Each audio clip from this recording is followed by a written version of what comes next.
तो फिल्म की शुरुआत एक एनीमे कहानी से होती है जहां एक औरत को बच्चा पैदा करते हुए बहुत ज्यादा तकलीफ हो रही थी। आखिर डॉक्टर्स को मजबूरी में ऑपरेशन करना पड़ता है और जब बच्चा पैदा होता है तो उसे देखकर सब शॉक में रह जाते हैं। वो बच्चा डिफॉर्म था, उसके हाथ एक नॉर्मल इंसान के हाथ से कहीं ज्यादा बड़े थे। ये देखकर उसके मॉम डैड भी परेशान हो गए, लेकिन फिर उन्होंने फैसला किया कि वो उस बच्चे को बिल्कुल उसी तरह पालेंगे जैसे नॉर्मल लोग पालते हैं। कुछ सालों में वो बच्चा बड़ा हो गया और जब खेलने के लिए अपने ही जैसे बच्चों के पास गया तो सभी बच्चों ने उसके बड़े बड़े हाथों का मजाक उड़ाया। इन सभी ग्रुप में सिर्फ एक ही बच्ची थी जो उसका ख्याल रखती थी और दूसरों को भी उसे बुली करने से मना करती थी। उसका सॉफ्ट बिहेवियर देखकर सभी बच्चे उसे भी बुली करने लग जाते हैं और ये देखकर उस बच्चे को बहुत ज्यादा गुस्सा आ जाता है। वो बुली करने वाले लड़के को पकड़कर नीचे गिरा देता है और उसका गला घोटना शुरू करता है। हाथ तो उसके पहले ही किसी नॉर्मल इंसान से कहीं बड़े थे, तो इन हाथों में जोर भी ज्यादा था। उसने इस बच्चे का गला कुछ इस तरह से दबाया कि जोर से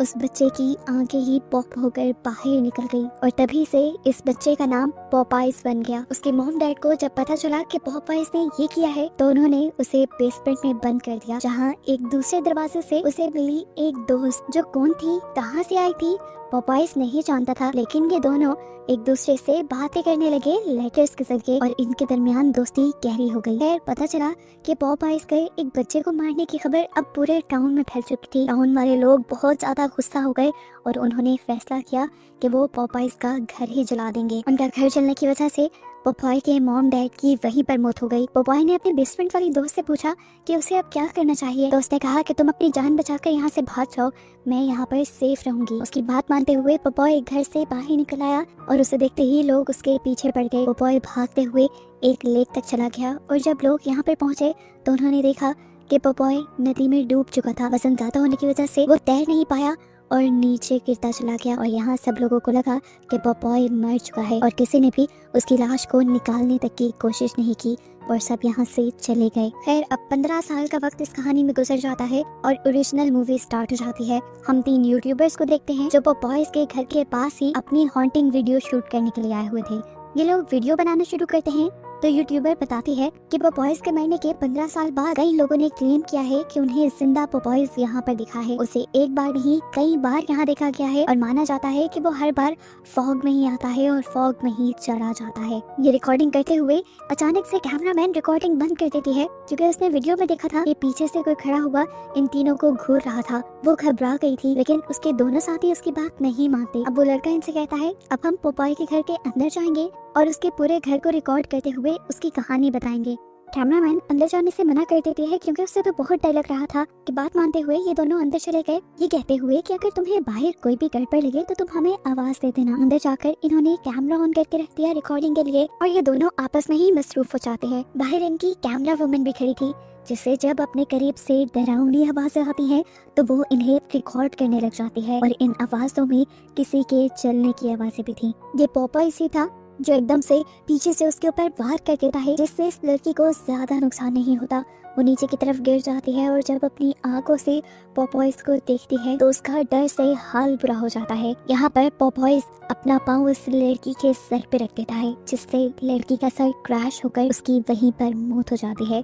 जिसके बाद पॉपाइज अपने घर के अंदर चला गया था जहाँ पर वो दोनों यूट्यूबर्स अकेले थे। पॉपाइज सबसे पहले आकर लड़की के ऊपर हमला करता है और उसका मुंह पकड़कर मुंह ही चीर देता है जिससे उस लड़की की मौत हो जाती है। उसके खून के छींटे उसके साथी के मुंह पे भी गिरे थे। अपनी आंखों से अपनी साथी की मौत देखकर ये लड़का यहाँ से भाग गया और पॉपाई भी उसके पीछे भागा। जब वो ऊपर जा रहा था तो पॉपाइज ने उसे पकड़ लिया। इससे पहले कि पॉपाइज उसे मार देता लड़की के हाथ में एक हथौड़ा लग जाता है जिससे वो पॉपाइज को जख्मी करने की नाकाम कोशिश करता है, लेकिन इससे पॉपाइज को कुछ नहीं होता। इसके बाद पॉपाइज उसे पकड़ लेता है और उसका सर दबाते हुए उसकी आंखें बाहर निकालकर उसे मार देता है।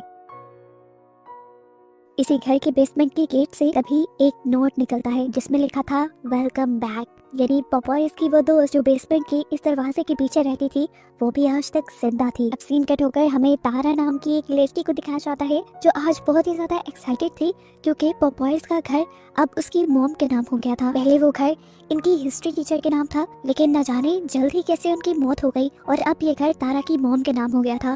तारा के डैड उससे कहते हैं तुम्हें ये घर फौरन सेल कर देना चाहिए, इससे पहले कि तुम्हारे साथ भी कुछ बुरा हो। वो हाँ में सर हिला देती है और यहाँ तारा अपने मॉम डैड को बताती है कि वो एक ट्रिप पे जा रही है। हालांकि वो किसी ट्रिप पे नहीं जा रही थी, असल में वो पोपॉयज के घर ही जा रही थी, जिसकी चाबियां उसे मिल गई थी क्योंकि वो घर उसकी मॉम के नाम था। वो अपने साथ अपने पूरे ग्रुप को लेकर जा रही थी। फिर यहाँ सारे दोस्त तारा से पूछते हैं कि हम जा क्या रहे हैं। तब तारा बताती है कि हम पोपॉयज के घर जा रही हैं। ये सुनकर वो सब थोड़ा हैरान हुए क्योंकि सभी जानते थे कि पोपॉयज का घर तो काफी सालों पहले ही जल गया था। तब तारा ने बताया कि कुछ अर्सा पहले उस घर को दोबारा किसी ने बना दिया है, हमें वहाँ रहने में कोई भी तकलीफ नहीं होगी। ये लोग अपना सफर कंटिन्यू कर चुके थे। जंगलों के रास्ते से होते हुए एकदम से कोई उनकी गाड़ी के सामने आ गया। ये एक बूढ़ा आदमी था जो उससे पूछता है कि तुम लोग इस रास्ते से कहाँ जा रहे हो। तारा ने बता दिया कि हम पोपॉयज के घर जा रहे हैं। ये सुनकर वो डर गया और उसने इन्हें वार्निंग दी कि वहाँ मत जाओ, अगर तुम सब वहाँ गए तो तुम मारे जाओगे। पोपॉय अभी जिंदा है, वो फॉग में आता है और अपना काम दिखाकर फॉग में ही गायब हो जाता है। उसकी वार्निंग इन लोगों ने सुनी तो थी, लेकिन इसका कोई असर नहीं लिया था और अपना सफर ये कंटिन्यू कर चुके थे। खैर अब ये लोग पोपॉय के घर पहुंच चुके थे। जहाँ जाते ही इन्हें एक लड़की के चिल्लाने की आवाज आती है। ये लोग डर गए। पास जाकर देखा तो ये उन्हीं की एक ग्रुप मेंबर थी जो यहाँ पर हॉट वाटर टब को देखकर बहुत ज्यादा एक्साइटेड हो गई थी। सब उसे देखकर थोड़ा रिलैक्स हुए, लेकिन फिर इन्होंने नोटिस किया कि इनके फोन में सिग्नल्स भी नहीं आ रहे थे। तारा ने इन सबसे कहा रिलैक्स रहें, थोड़ी देर में सिग्नल्स आ जाएंगे। ये इलाका ऐसा ही है, सिग्नल्स आते जाते रहते हैं। इन्हें अभी तक किसी खतरे का अंदाजा हुआ ही नहीं था। जो खतरा लेक के किनारे भी आ चुका था, यानी कि पोपॉयज। कुछ देर बाद तारा को पता चलता है कि यहाँ अगले एक हफ्ते तक फॉग रहने वाली है और फॉग में इस इलाके में सफर करना बहुत ही ज्यादा खतरनाक हो सकता था। तो तारा के बॉयफ्रेंड ने उसे रिलैक्स किया और कहा कोई बात नहीं, हम एक हफ्ते तक यहाँ पर चिल करेंगे। अब सीन कट होकर हमें उस ओल्ड मैन को दिखाया जाता है जो इनको रास्ते में मिला था और वार्निंग दे रहा था कि पोपॉयज के घर ना जाना। वो खुद लेक के किनारे बैठा अभी मछली ही पकड़ रहा था कि एकदम से उसे अपने पीछे किसी की आहट सुनाई दी। उसने पीछे मुड़कर देखा तो पोपॉयज आ चुका था, जो उसके गले को पकड़कर दुबाते हुए उसे भी जान से मार डालता है। सीन कट होकर हम तारा के घर पर तारा की मॉम को देखते हैं, जिनसे मिलने के लिए उनकी एक फ्रेंड आई है। उनका भी बेटा तारा के साथ गया हुआ था ट्रिप पर। उनके पास एक बहुत ही डरावनी खबर थी कि पोपॉयज वापस आ चुका है। न्यूज़पेपर में उसके फोटोज भी छपे थे और ये लोग इस बात को भी जान गए थे कि इनके बच्चे कहीं और नहीं बल्कि पोपॉयज के घर ही गए हैं, यानी उनकी जान खतरे में थी और ये लोग अब उनकी जान बचाने का फैसला करते हैं। इधर बिनी नाम की लड़की के पास उसका एक फ्रेंड आता है वाइन की बोतल लेकर। ये दोनों अभी बातें ही कर रहे थे कि एकदम से इनके दरवाजे की विंडो पर एक भयानक औरत आ गई, जिसे देखकर ये दोनों डर गए। इन्होंने दरवाजा खोला और वो औरत इनके बिना परमिशन इनके घर के अंदर आ गई। वो लड़की इन लोगों से कहती है पोपॉयज वापस आ गया है और वो तुम सब से अपना बदला लेगा। कैसा बदला, इन लोगों की समझ में नहीं आया। ये बात वो पूछना चाहते थे पर वो औरत वहाँ से चली गई और तारा उसके पीछे भागी। तारा ने जब उसे रोका तो लड़की ने बताया कि पोपॉयज सिर्फ तुम्हारे ही पीछे आया है। ये कहते ही वो वहाँ से चली गई। यहाँ दिखाया जाता है कि तारा की मॉम कंटिन्यूअसली तारा को कांटेक्ट करने की कोशिश कर रही थी और उसको ये बताने की कोशिश कर रही थी कि वो लोग एक बहुत बड़ी मुसीबत में फंसने वाले हैं, लेकिन उनका कांटेक्ट तारा से नहीं हो पाता। जबकि यहाँ हम तारा को डिलन के यानी उसके बॉयफ्रेंड के पास देखते हैं, जिसने तारा को एक बहुत बड़ी खुशखबरी दी कि उसका यूनिवर्सिटी में सिलेक्शन हो गया था और अब वो दूसरे शहर जाने वाला था। वो तारा को भी अपने साथ चलने के लिए फोर्स कर रहा था, पर तारा नहीं मानी क्योंकि वो अपने मॉम डैड को छोड़कर नहीं जा सकती। सीन कट होकर यहाँ पर हम डोना के बॉयफ्रेंड निक को देखते हैं, जो सैम के साथ एंजॉय कर रहा था। यहाँ पर सैम उसे प्रपोज कर देती है, उसे बताती है कि मैं तुम्हें पसंद करती हूँ, लेकिन निक ने उससे कहा मैं तुमसे प्यार नहीं करता, मैं तो डोना से ही प्यार करता हूँ। ये जानकर कि निक उसके साथ टाइम पास कर रहा है, इस लड़की सैम को बहुत ज्यादा गुस्सा आ गया और उसने ये सारी बात डोना को बताने का फैसला किया। उसने डोना को फौरन से मैसेज भी कर दिया, लेकिन सिग्नल ना होने की वजह से ये मैसेज डोना तक पहुंचा नहीं।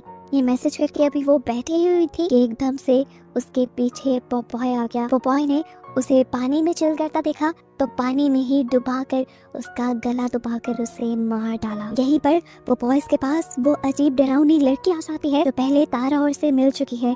इनकी बातों से हमें यहाँ पर एक ट्विस्ट ये पता चलता है कि बेसमेंट वाली बचपन की पोपॉय की दोस्त यही लड़की थी और ये लड़की उसकी असल में सगी बहन है, क्योंकि वो भी बचपन में पोपॉय की तरह बहुत ही अजीब हरकतें किया करती थी। इसीलिए उसके मॉम डैड उसे बेसमेंट में बंद करके रखते थे और इनके इरादे अभी भी नहीं बदले थे। ये लड़की पोपॉय से कहती है हम एक एक करके सब लोगों को मार डालेंगे और पोपॉय यहाँ हाँ में सर हिलाता है। सुबह होने पर सभी लोग सैम के बारे में पूछ रहे थे जिसे रात ही पोपॉय ने मारा था। तो उसके बारे में निक ने झूठ बोल दिया कि वो तो शाम में ही चली गई है। असल में वो तो खुद ही नहीं चाहता था कि इनमें से किसी का भी कांटेक्ट सैम के साथ हो, क्योंकि वो अपने और सैम के बारे में सब कुछ सीक्रेट रखना चाहता था। यहाँ तक कि उसने ये झूठ भी बोल दिया कि सैम तो कल ही चली गई थी, मैंने उसे जाते देखा था। सीन कट होता है और हम एक लड़की को देखते हैं जिसके पास उसका ग्रुप मेंबर आया था। वो उसे प्रपोज करना चाहता था, लेकिन लड़की उसे कहती है कि मुझे तुममें कोई इंटरेस्ट नहीं। इसीलिए वो लड़का उदास होकर लेक के किनारे चला जाता है। जब वो लेक के किनारे पर गया, लेक के किनारे पर उसे पोपॉयज की बोट मिली जिसके अंदर वो चला गया। यहाँ उसे कुछ नहीं दिखा, लेकिन हम देख पाए उस आदमी की लाश जिसे पोपॉय ने मारा था। अब वो अपने आप को आराम देने के लिए लेक के किनारे बैठ जाता है और तभी पोपॉय अपना एंकर निकालते हुए उसके जिस्म के हिस्से के ऊपर हमला कर देता है। अभी वो इसी दर्द से चिल्ला ही रहा था कि पीछे से आकर पोपॉय ने एक रस्सी उसके गले के इर्द गिर्द घुमा दी और उसका दम घोट के उसे मार डाला। आज रात ये लोग दोबारा सब मिलकर एंजॉय कर रहे थे। डोना सबकी पिक्चर्स ले रही थी और तभी डोना के फोन में सिग्नल्स आ गए और उसे सैम का वो मैसेज मिल गया जिसमें उसने लिखा था कि निक उसे धोखा दे रहा है। ये सुनकर वो टूट गई और यहाँ से जाने लगी। निक भी ये बात जान गया था कि उसे किस चीज ने डिस्टर्ब किया है। वो उसे बनाने के लिए पीछे जाता है, पर डोना अब उसकी एक नहीं सुनना चाहती थी। निक ने उसे समझाने की कोशिश की कि वो उसी से प्यार करता है, उसी से शादी करना चाहता है, लेकिन डोना उसकी सुनी बगैर चली गई और गुस्से में निक यहीं पर मुक्के मारने लगा। इसी सब में उसका ध्यान भटकाया एक कैन ने। ये स्पिनिच कैन था। उसने स्पिनिच का कैन उठाकर देखा। उसे समझ नहीं आया ये यहाँ आया कैसे। अभी वो ये सब सोच रहा था कि पीछे से पोपॉय ने उसके ऊपर हमला कर दिया। निक भी कम स्ट्रॉन्ग नहीं था।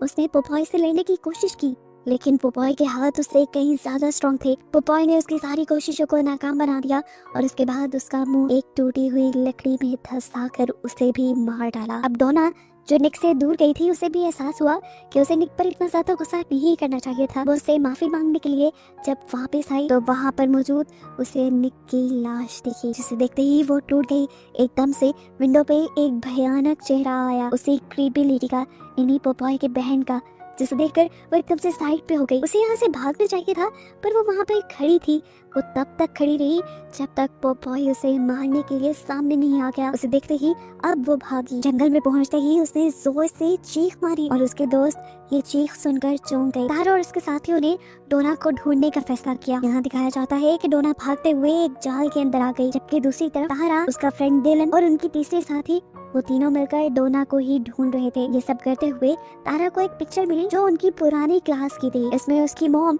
और डिलन की मॉम भी थी, क्योंकि वो दोनों ही सेम स्कूल में पढ़ाया करती थी। इस पिक्चर को देखकर ये लोग ये बात जान गए कि ये सभी चीजें आपस में कनेक्टेड है।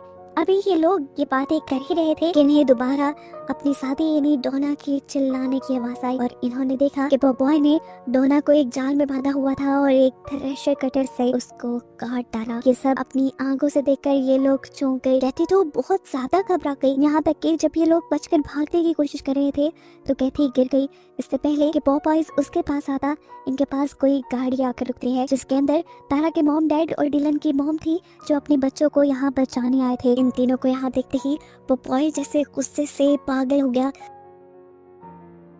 उसने डिलन की मॉम को पकड़ा और उसके गर्दन के इर्द गिर्द एक फंदा फंसाते हुए उसे मार डाला। तारा की मॉम और उसके डैड ये सब देखकर बहुत ज्यादा दुखी हो गए और भागते हुए उन्होंने ये बात जाकर डिलन को बताई कि उसकी मॉम अब इस दुनिया में नहीं रही और इन्हें भी जल्द ही बचकर यहाँ से भागना होगा, नहीं तो पोपॉयज इन्हें भी मार डालेगा। कैथी जो अभी इन सब के पीछे थी वो जल्दी से इन लोगों की कार पे बैठकर यहाँ से भागने की कोशिश करती है, लेकिन तभी पोपॉयज यहाँ पर आ जाता है और अपने भारी बड़े बड़े हाथों से वो कार को ही उठाकर पलटा देता है। कार के इंजन से पेट्रोल लीक होने लग जाता है, जिसमें आग लगाकर पोपॉय इस कार के साथ साथ कैथी को भी जलाकर मार देता है। इस टाइम हम देखते हैं कि तारा की मॉम और डिलन एक रूम में थे। तारा उनसे पूछती है आखिर ये सब चल क्या रहा है, तो तारा की मॉम यहाँ पर सारी कहानी का प्लॉट रिवील करती है। ये बात है आज से 15 साल पहले की, जब पोपॉय भी आम बच्चों के साथ इसी टाउन में रहता था। वो देखने में सबसे अलग था, इसीलिए सारे बच्चे उसे बुली किया करते थे और सिर्फ एक तारा ही थी जो उसका हमेशा साथ देती थी। यानी मूवी के स्टार्ट पे हमने जिस छोटी बच्ची को देखा था जिसे पोपॉय का साथ देने पर बाकी बच्चे बुली करने लगे थे, वो तारा ही थी। लेकिन बाकी बच्चों ने उसके साथ बहुत ही बुरा किया। एक दिन जब ये बच्चे तारा को बुली करने लगे तो पोपॉय को बहुत बुरा लगा और उसने एक बच्चे को ही मार डाला। और जैसे ही ये बात टाउन वालों को पता चली तो टाउन वालों ने आकर उसके घर पर धावा बोल दिया, जिसमें उसके मॉम डैड मारे गए। लेकिन पोपॉय भाग निकला और अब वो अपने मॉम डैड का और अपनी इज्जत का बदला लेने के लिए यहाँ आया है। वो उन सारे बच्चों को ही मार डालेगा जिनकी वजह से ये पोजीशन उसके ऊपर आई थी। तारा की मॉम बताती हैं कि पोपॉय के मॉम डैड के मर जाने के बाद ये घर इनहेरिटेंस में ले लिया गया था। यानी सोसाइटी वालों ने फैसला किया था कि ये घर सोसाइटी के ही किसी मेंबर के पास जाता रहेगा, वो भी अल्फाबेटिकल ऑर्डर में। लेकिन जिसके पास भी ये घर जाता वो इंसान कुछ ही अरसे में मारा जाता और अब ये घर उनके नाम हुआ था।